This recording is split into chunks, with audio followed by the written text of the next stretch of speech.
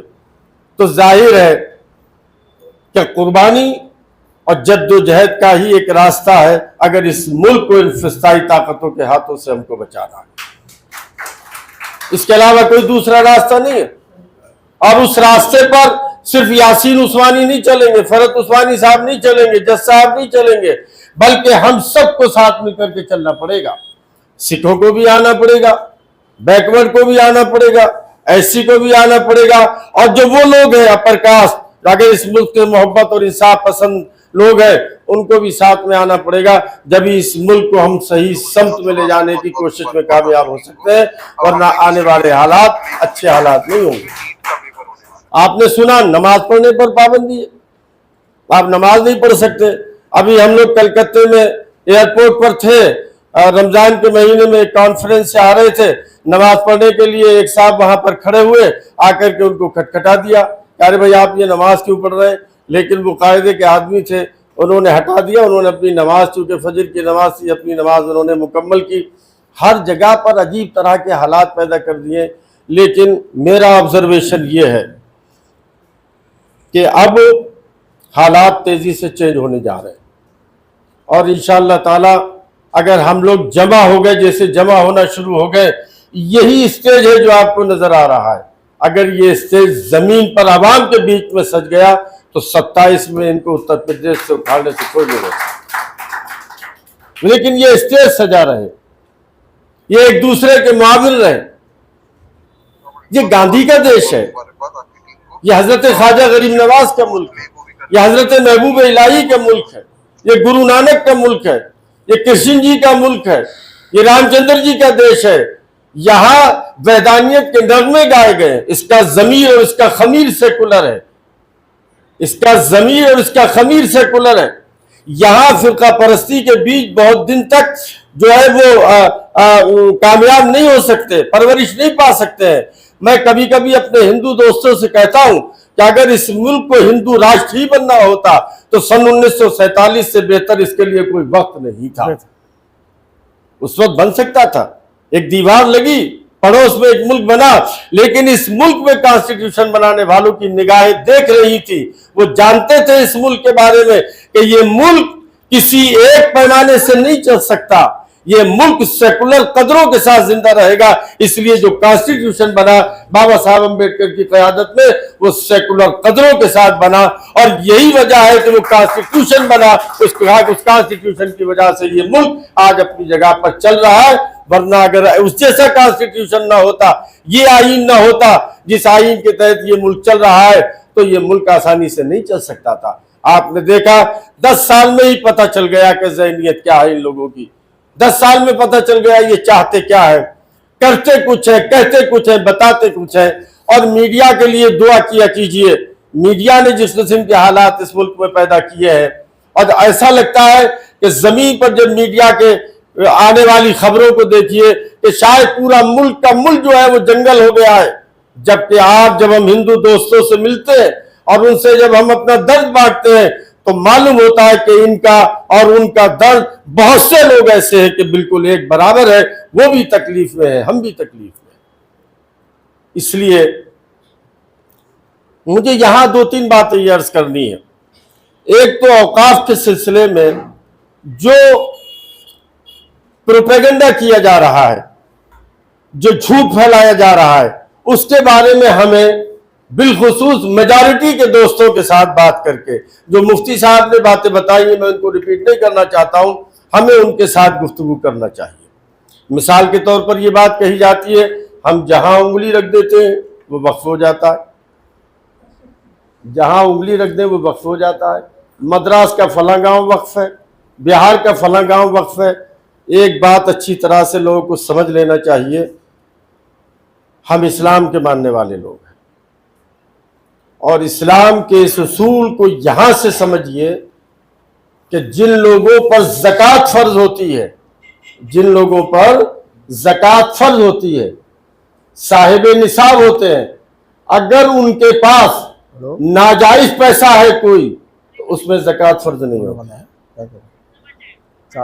4% اس پر زکوٰۃ فرض نہیں ہے ناجائز پیسے پر۔ اللہ تبارک و تعالیٰ کو آپ کے حرام کے پیسے کی زکوٰۃ نہیں چاہیے، فون آنا جائے، وہ آپ پر غریبوں کا جو فرض واجب کرتا ہے وہ آپ کے اس نصاب پر کرتا ہے جو آپ حلال کے ذریعے سے کماتے ہیں، ان پر اس کی ذمہ داری رکھیے۔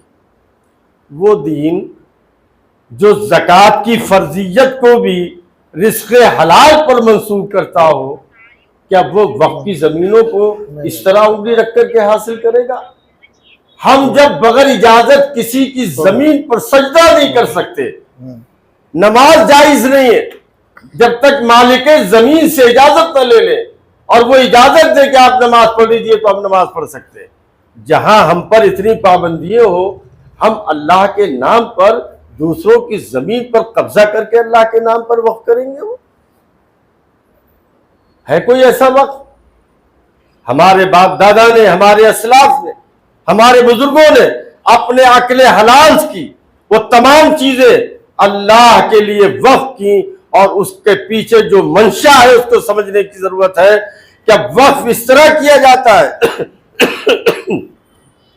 کیا وقف کی اصل باقی رہے اور اس سے ہونے والی منفعت اور اس کے فائدے سے مستقل اللہ کے کمزور اور غریب بندوں کو جب تک دنیا قائم ہے فائدہ پہنچتا رہے، یہ ہے وقف جو اللہ کی ملکیت میں چلا جاتا ہے۔ اور وقف میں جب آپ جا کر دیکھیں گے تو وقف میں دو چیزیں بہت امپورٹنٹ ہوتی ہیں جو ہمیشہ سے لی جاتی ہے۔ ایک تو وہ بنیادی کاغذ مانگتے ہیں کہ آپ کے پاس جو جائیداد آپ وقف کر رہے ہیں اس کا بنیادی کاغذ کہاں ہے؟ آپ کا رجسٹری ہے، ہبہ ہے، مختار نامہ ہے۔ اس کے بعد جو دوسری بنیادی چیز ہے وہ ہے وقف ڈیڈ، کہ واقف نے کی منشا کیا ہے اس کو وقف کرنے کی، اس نے کس نیت اور ارادے سے یہ وقف کیا ہے، اس نے کیا شرائط طے کی ہے۔ تو وقف اگر واقف نے جو شرائط طے کی ہے اس کے علاوہ بھی وقف کی کسی چیز کا استعمال کرنا ناجائز۔ اس نے جو وقف ڈیڈ میں لکھ دیا وہی استعمال ہوگا۔ اگر مسجد بنانے والے نے یہ لکھ دیا کہ یہ قیامت تک مسجد ہی رہے گی، نہ اس کے نیچے کچھ بنے گا نہ اس کی چھت پر کچھ بنے گا، تو آنے والے کسی آدمی کو یہ حق حاصل نہیں ہے کہ وہ مسجد کی چھت پر کوئی عمارت بنا دے یا مسجد کے نیچے کوئی عمارت بنا دے۔ اتنی شرائط ہے شریعت کی، اس قدر احکامات ہیں اس کے مضبوط۔ ہم کیا باتیں کر رہے ہیں، کیا کہہ رہے ہیں ہم یہ اوقاف کے بارے میں؟ ایک بڑی غلط افواہ اڑائی جاتی ہے کہ وقف کا تعلق شریعت میں مداخلت نہیں ہے۔ وقف کے کسی بھی چیز کو چینج کرنا شریعت میں مداخلت نہیں ہے۔ شریعت ایپلیکیشن ایکٹ 1937 پر کی بنیاد پر ہمیں اپنے مسلم پرسنل لا پر عمل کرنے کا حق حاصل ہے، قانون ہے دستوری طور پر۔ شریعت ایپلیکیشن ایکٹ میں جو 12-14 چیزیں لکھی گئی ہیں اس میں طلاق ہے، ہبہ ہے، نکاح ہے، وراثت ہے، یہ 10-12 چیزیں ہیں جو مسلم پرسنل لا ہے۔ اس میں آپ دیکھ لیجئے اوقاف مسلم پرسنل لا میں شامل ہے۔ جب شریعت ایپلیکیشن ایکٹ کے مطابق اوقاف مسلم پرسنل لا میں شامل ہے اور آپ اگر اسے چھوتے ہیں تو وہ مسلم پرسنل لا میں مداخلت نہیں ہے، تو مسلم پرسنل لا میں مداخلت ہے۔ اب فریب دیکھیے، فریب یہ ہے کہ صاحب ہم مسجد میں نماز میں کوئی اعتراض کرنے نہیں جا رہے، ہم متولی کے ادھیکار پر کوئی انگلی اٹھانے نہیں جا رہے، ہم جائیداد میں کوئی انگلی اٹھانے نہیں جا رہے، تو آپ پھر کیا کرنے جا رہے ہیں؟ تو کہتے ہیں ہم تو اس کی جائیداد کے انتظام کو بہتر کرنے کے طریقے پر غور کر رہے ہیں اس ایکٹ کے ذریعے سے۔ اب وہ آپ نے مفتی صاحب کے ذریعے سے سنا، اس سے پہلے کے ایکٹ میں 6 مہینے کی سزا تھی، کچھ 1000 روپے کا جرمانہ تھا، دونوں اس میں سے نکال دیے گئے۔ یہ تحفظ ہے اس کا, یہ پروٹیکشن ہے اس کا. وقف بائی یوزر تو اتنا خطرناک ہے, ایک لمبی پلاننگ ہے اصل میں. دیکھیے ان کو سوٹ کرتا ہے جھگڑا, ہندو مسلمانوں کے بیچ لڑانا ان کو سوٹ کرتا ہے, اور یہ اسی راستے سے ایشیا کے, دنیا کے سب سے بڑے ڈیموکریٹک سسٹم رکھنے والے ملک کے حکمراں ہوئے ہیں, صرف ایک اسی ایشو پر. اب ایک ایک کر کے وہ ایشو ہاتھ سے چلے گئے. بابری مسجد کا مسئلہ نبٹ گیا, طلاق کا مسئلہ نبٹ گیا, کوئی مسئلہ ہاتھ نہیں آ رہا ہے جو مستقل کچھ دن تک ان کے کام آ سکے. تو یہ وقف ایکٹ لائے ہیں, یہ بہت دن تک چلے گا اگر اس کو ہم کینسل کرانے میں کامیاب نہیں ہوئے. اور مسجد کا, ایک بابری مسجد کا مسئلہ تھا, یہ تمام مسجدوں کو خطرے میں ڈالنے والا ہے. یہ ہر روز نئے تنازع پیدا کرے گا, ہر روز اس کے لیے نئے دعوے دار کھڑے ہو جائیں گے. کوئی بلڈوزر لے کے کھڑا ہوگا, کوئی یہ کہے گا یہ میرے باپ دادا کی تھی, کوئی یہ کہے گا کہ یہاں میرا فلاں تھا, میرا فلاں تھا. یہ ایک لمبا سلسلہ ہوگا جس کو روک پانا بہت مشکل ہو جائے گا. یہ لامتناہی سلسلہ ہوگا, تنازعات کا ہندو مسلمانوں کے درمیان میں اور دوسروں کے بیچ میں. بہت سوچ کے انہوں نے اس گتھی کو جو ہے الجھا کر لانے کی کوشش کی ہے.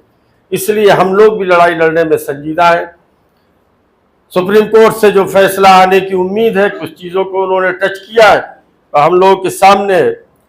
اب آپ دیکھیے تو ایسے تو دیش بھکت ہم نے نہیں دیکھے, ایسے راج بھکت ہم نے نہیں دیکھے. ذرا سا ایک اندیا دیا عدالت عظمیٰ کے چیف نے, اور دوسرے ہی دن جو حملہ کیا ہے ان کی عظمت پر, ہم تو دنگ رہ گئے, دنگ رہ گئے ہم لوگ. ہم کمزور لوگ جن پر پچھلے 10 سال سے 1000 الزام ہیں, کبھی آتنکوادی ہونے کا الزام, کبھی غدار ہونے کا الزام, کبھی بے وفا ہونے کا الزام ہے, کبھی ملک کے ساتھ طرح طرح کے الزامات لگائے رہتے ہیں. لیکن خدا را سلام مسلمانوں کی اس وفاداری کو کہ بابری مسجد کا وہ فیصلہ جو 8000 پیج پر ہے, اور جس کے ہر پیج پر لکھا ہوا ہے کہ یہاں نماز ہوتی تھی, یہ مسجد تھی, یہاں امامت ہوئی, یہ مندر توڑ کر نہیں بنائی گئی, سارا فیصلہ ہمارے حق میں آخری 4 لائنوں کے ساتھ کہ آستھا کی بنیاد پر یہ جگہ ان کو دی جاتی ہے اور اس کے بدلے میں یہ 5 ایکڑ آپ کو دی جاتی ہے. ہم نے سر تسلیم خم کر دیا کہ ہمارے ملک کی عدالت عظمیٰ کا فیصلہ ہے, اس چیپٹر کو یہاں کلوز کرو اور مان لو. ہم نے مان لیا. یہ دیش بھکت ہے, یہ راج بھکت ہے. ذرا سی انگلی رکھی چیف جسٹس نے, اور صوبائی جو بیانات آنا شروع ہوئے بڑے بڑے ذمہ دار عہدوں پر بیٹھے ہوئے لوگوں کے, سر شرم سے جھک گیا کہ یہ دیش بھکت ہیں جو عدالت عظمیٰ پر اس طرح سے انگلی اٹھاتے ہیں. ہمارے کردار کو گھیرتے ہو, اپنا کردار آئینے میں نہیں دیکھتے, کہاں کھڑے ہو اپنے گریبان میں جھانک کر نہیں دیکھتے. یہ عدالت عظمیٰ کا احترام ہے, یہ قانون کا احترام ہے. کہاں کہاں بیٹھے ہوئے لوگ ایوانوں کے ممبر اور انگلیاں اٹھا کے اعتراض کر رہے ہیں. جس ملک میں قانون اور قانون کی دہلیز کا احترام ختم ہو جائے گا وہاں کیا بچے گا؟ واہ بہت بڑھیا. کون سی چیز قائم؟ دنیا میں امن قائم کرنے کے لیے پہلی شرط ہے کہ قیام عدل و انصاف ہونا چاہیے. اگر عدل و انصاف ختم ہو جائے گا تو وہاں سے امن ہی ختم ہو جائے گا. تو یہ تو حال ہے آپ کا, آپ انگلیاں ہم لوگوں پہ اٹھاتے رہتے ہو. تو ان حالات میں ہماری آپ کی ذمہ داری بنتی ہے کہ ہم سب مل جل کر تمام ہم لوگ ملکی پیمانے پر یہ کوشش اور جدوجہد کر رہے ہیں. ہماری دلتوں کے ساتھ, لیڈروں کے ساتھ, بیکورڈ کے ساتھ, کرسچنز کے ساتھ, بودھسٹ کے ساتھ. آپ بتائیے 2 جینی باپ بیٹے پورے ملک میں مسجدوں پر ہر روز مقدمہ کرتے رہتی ہیں, ہر مسجد کے نیچے مندر نظر آتا ہے. بمبئی میں پورے کا پورا مندر ان کا زمین دوز کر دیا. ایک لفظ نہیں سنا ہم نے. دقت رہے گی, بات کر رہا ہوں نا ابھی دیکھ. اتنا بڑا وہاں پر وہ ہوا پروٹیسٹ, کانوں پہ جوں نہیں رہی. آدھے گھنٹے میں سارے جینی سڑکوں پر تھے, ہاں ہاں کرو اب بات کرو. اس لیے حالات وہ ہیں ایک کے بعد ایک کا نمبر آنا ہے. ہر کمزور نشانے پر ہے. ہمیں سنبھلنا چاہیے, ہمیں ہوشیار ہونا چاہیے. اللہ تبارک و تعالیٰ کی طرف سے, اس دنیا کے مالک کی طرف سے ہوشیار کیا جاتا ہے اللہ کے بندوں کو کہ ناانصافی کے طوفان اٹھنے والے ہیں. قیام انصاف کی جدوجہد کے لیے اپنے آپ کو تیار کرو. غریبوں کا خون ہونے لگے گا. آپ دیکھ رہے ہیں دلتوں کے ساتھ ملک میں کیا ہو رہا ہے, او بی سیز کا حق کتنا مارا جا رہا ہے. ساری چیزیں ہم لوگوں کے سامنے ہیں. میرے خیال سے شاعروں کو بھی اللہ تعالیٰ کبھی کبھی کچھ الہامی چیز کہہ دیتا, کہلوا دیتا ہے. نواز دیوبندی کے وہ شعر پڑھیے تو یاد آتے ہیں کہ جلتے گھر کو دیکھنے والوں, جلتے گھر کو دیکھنے والوں, پھوس کا چھپر آپ کا ہے. جلتے گھر کو دیکھنے والوں, پھوس کا چھپر آپ کا ہے. آگ کے پیچھے تیز ہوا ہے, آگے مقدر آپ کا ہے. آگ کے پیچھے تیز ہوا ہے, آگے مقدر آپ کا ہے. اس کے قتل پہ میں بھی چپ تھا, میرا نمبر اب آیا. اس کے قتل پہ میں بھی چپ تھا, میرا نمبر اب آیا. میرے قتل پہ آپ بھی چپ ہیں, اگلا نمبر آپ کا ہے.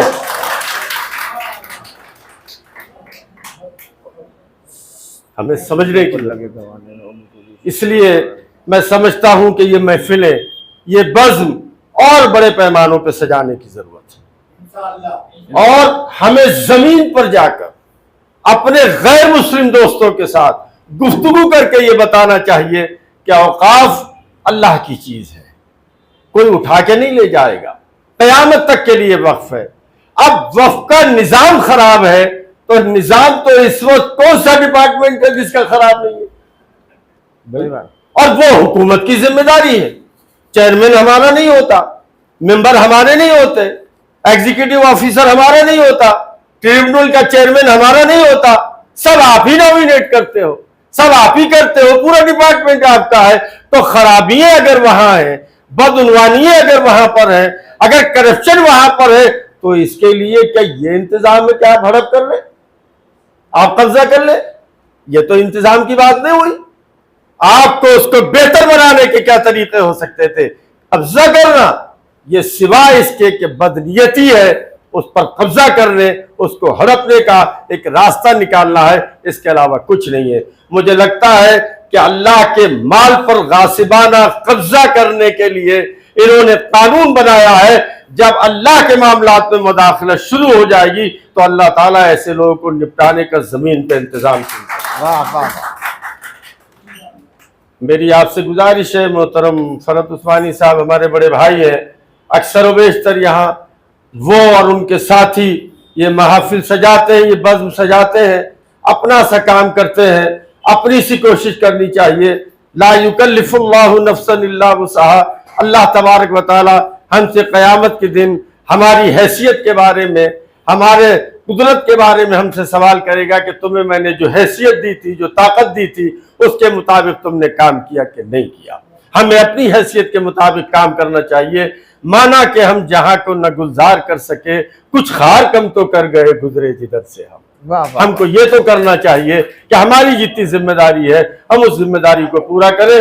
میں امید کرتا ہوں کہ یہ قافلہ, یہ کارواں اس ملک میں بڑھے گا. ہم لوگ جو ملکی پیمانے پر کوششیں کر رہے ہیں انشاءاللہ ایک جگہ اکٹھا ہوگا, اور جلدی ہی جو ہم دہلی میں ایک بڑی ریلی کریں گے جولائی میں رام لیلا میدان میں انشاءاللہ تعالی, اگر آپ سب ہمارے ساتھ کھڑے رہے تو اس دن کے بعد اس ملک کے حالات آپ کو بدلتے ہوئے نظر آئیں گے. اللہ تعالی ہمیں آپ کو ہمت دے, اپنے ملک میں امن, انصاف کی بالادستی, امن, محبت, غریبوں کی طاقت ہم سب کو بنانے کے لیے, ان کمزوروں کو طاقت دینے کے لیے جدوجہد کرنے کی توفیق عطا فرمائے. بہت بہت شکریہ. خدا حافظ. وما علینا الا البلاغ. ناظرین, اگر آپ ہمارے تحریک پوائنٹ چینل پر نئے ہیں تو اسے سبسکرائب کریں, شیئر کریں اور ساتھ ہی اپنی قیمتی مشوروں سے ہمیں نوازیں.